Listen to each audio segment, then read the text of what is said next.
Hello dear students, जैसा कि आप सभी लोगों को पता है कि HPCL में अगर हम लोग बात करें तो 158 वैकेंसीज आप लोगों को देखने को मिल रही है, जिसमें कि डिफरेंट ब्रांचेस आप लोगों की एलिजिबल है।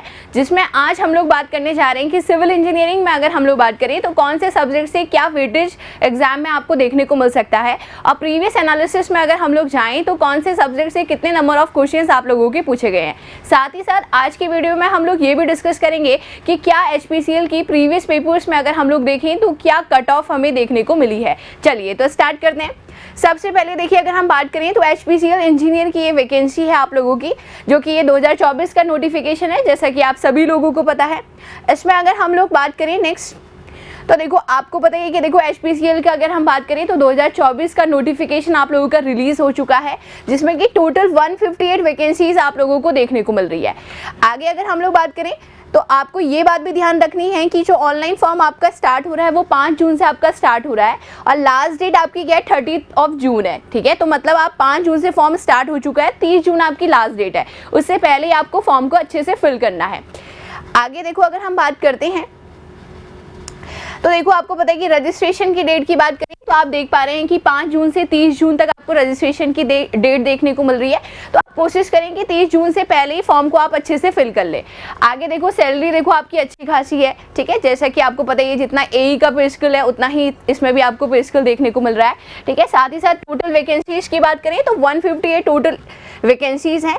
एलिजिबिलिटी की बात करें तो BTech आपका होना चाहिए। ठीक है, आगे देखो अगर हम नेक्स्ट इसमें बात करते हैं सिलेक्शन प्रोसेस की बात करें तो देखो आपको 2 स्टेज में इसमें देखने को मिल रहा है। पहला है आपका CBT टेस्ट, और CBT टेस्ट में देखो बहुत अच्छा आता है। आप प्रीवियस ईयर को देखेंगे तो आप प्रीवियस ईयर को देख पाएंगे कि आप बहुत अच्छे से पेपर को बहुत अच्छे से कवर कर सकते हो आप लोग। ठीक है, आगे देखो अगर हम बात करें CBT टेस्ट के बाद इसमें आपका इंटरव्यू रहता है, राइट। चलिए आगे देखिए, अगर हम नेक्स्ट बात करते हैं, ठीक है, 2024 के साथ अगर 2023 की वैकेंसीज का अगर हम कंपैरिजन करते हैं तो आप देख पा रहे हो देखो कि नंबर ऑफ वैकेंसी 2024 में अगर हम बात करें तो मैकेनिकल की आप देख पा रहे हो, एक मिनट,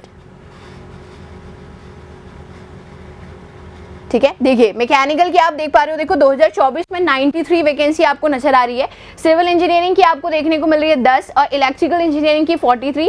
इसी तरीके से इंस्ट्रूमेंटेशन की बात करें तो 5 आपको देखने को मिल रही है। केमिकल इंजीनियरिंग की बात करें तो 7 नंबर ऑफ वैकेंसी आपको देखने को मिल रही है। इसी तरीके से 2023 में आप देखोगे तो 57, 18, 16, 36, 43 इस तरीके से नंबर ऑफ वैकेंसी थी आप लोगों की। तो आप देख पा रहे हो देखो इस बार मैकेनिकल इंजीनियरिंग की अच्छी खासी वैकेंसी है। ठीक है, सिविल की भी देखो 10 वैकेंसी है ही आप लोगों की, और पेपर भी अच्छा आता है, आप लोग जरूर इसके लिए अप्लाई करें। ठीक है, आगे देखो अगर हम नेक्स्ट बात करते हैं एग्जाम पैटर्न की, अगर हम लोग बात करें तो देखो पेपर 1 में आपका जनरल एप्टीट्यूड का पेपर है। ठीक है, एक साथ ही आपको ये दोनों पेपर देखने को मिलते हैं, जिसमें कि पेपर 1 में आपका जनरल एप्टीट्यूड आता है, जिसमें इंग्लिश लैंग्वेज आपसे पूछी जाएगी, क्वांटिटेटिव एप्टीट्यूड रहता है। ठीक है, साथ ही साथ रीजनिंग के टाइप के क्वेश्चंस आपको इसमें देखने को मिलते हैं। ठीक है, टोटल 85 MCQ क्वेश्चंस आप लोगों को देखने को मिलते हैं। साथ ही साथ इसी के साथ ही आपका टेक्निकल नॉलेज का टेस्ट होता है, एक साथ ही ये पेपर आपको देखने को मिलता है, जिसमें कि 85 MCQ क्वेश्चन होते हैं। एक क्वेश्चन आपका 1 मार्क्स का होता है। ठीक है, जिसमें देखो टाइम ड्यूरेशन आपका 150 मिनट्स का रहता है। इसमें आपको ये पूरा पेपर बहुत अच्छे से कवर करना होता है। आप प्रीवियस ईयर पेपर्स को भी देखोगे, जिस तरीके से आपका SSC JEE की आपने अभी तक तैयारी करी है, कुछ आपको उसी टाइप के क्वेश्चंस इसमें देखने को मिलते हैं।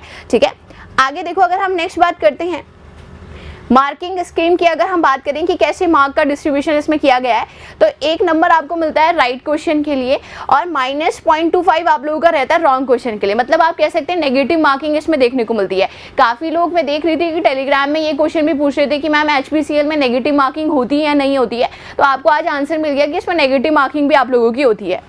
आगे देखो अगर हम नेक्स्ट बात करते हैं, ठीक है, अब कट ऑफ मार्क्स की बात करते हैं। देखो 2023 की कट ऑफ मार्क्स की अगर हम लोग बात करें तो आप देख पा रहे हो देखो सिविल इंजीनियरिंग की आपकी 142.75 इसमें कट ऑफ आपको देखने को मिली। ठीक है, तो मतलब कट ऑफ तो देखो एक एनालिसिस है, अदरवाइज अगर आप अच्छे से पेपर करके आते हो तो फिर डेफिनेटली आपको कहीं ना कहीं अपने से उम्मीद देखने को मिलती है। अब देखो वेटेज की बात करते हैं। अब वेटेज की बात करें तो ये एग्जाम डेट थी आपकी 23 दिसंबर की, 23 दिसंबर की। आप देखोगे HPCL की हर साल आपको नंबर ऑफ वैकेंसीज देखने को मिलती है।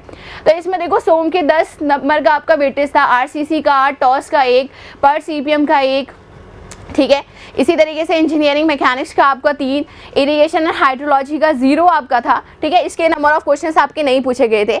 एनवायरमेंटल इंजीनियरिंग की बात करें तो 13 आपका था, ठीक है। बिल्डिंग मटेरियल कंस्ट्रक्शन की बात करें तो 10, सॉइल के 12, स्टील के 2, सर्वे के 6 और ट्रांसपोर्टेशन के आपके 10 और फ्लूइड मैकेनिक्स की अगर हम बात करें तो 9 नंबर ऑफ क्वेश्चन आपको देखने को मिल रहे थे। तो इससे आइडिया लग गया आपको कि कौन से सब्जेक्ट को ज़्यादा इंपॉर्टेंस देनी है और कौन से को कम देनी है। देखो प्रीवियस ईयर एनालिसिस इसीलिए होता है कि हम ये देख पाएँ कि कौन से सब्जेक्ट से ज़्यादा पूछा जा रहा है और कौन से सब्जेक्ट से कम पूछा जा रहा। आगे देखो अगर हम नेक्स्ट बात करते हैं, ठीक है, तो यहाँ तक हम लोगों ने मैक्सिमम सारी चीज़ें डिस्कस कर ली हैं, ठीक है। तो मतलब यहाँ से आपको ये बात समझ में आ रही है, देखो यहाँ से अगर हम लोग बात करते हैं तो आपको ये बात समझ में आ रही है कि इसके लिए प्रॉपर ढंग से आपने अच्छे से प्रिपेयर करना है। देखो आपको एप्टीट्यूड भी हल्का सा प्रिपेयर करके चलना है, रीजनिंग भी प्रिपेयर करके चलना है और इंग्लिश के भी आपसे क्वेश्चंस पूछे जाते हैं। बट आप क्वेश्चन का लेवल देखोगे तो काफ़ी ईजी टू मॉडरेट लेवल का क्वेश्चन पेपर आपको देखने को मिलता है।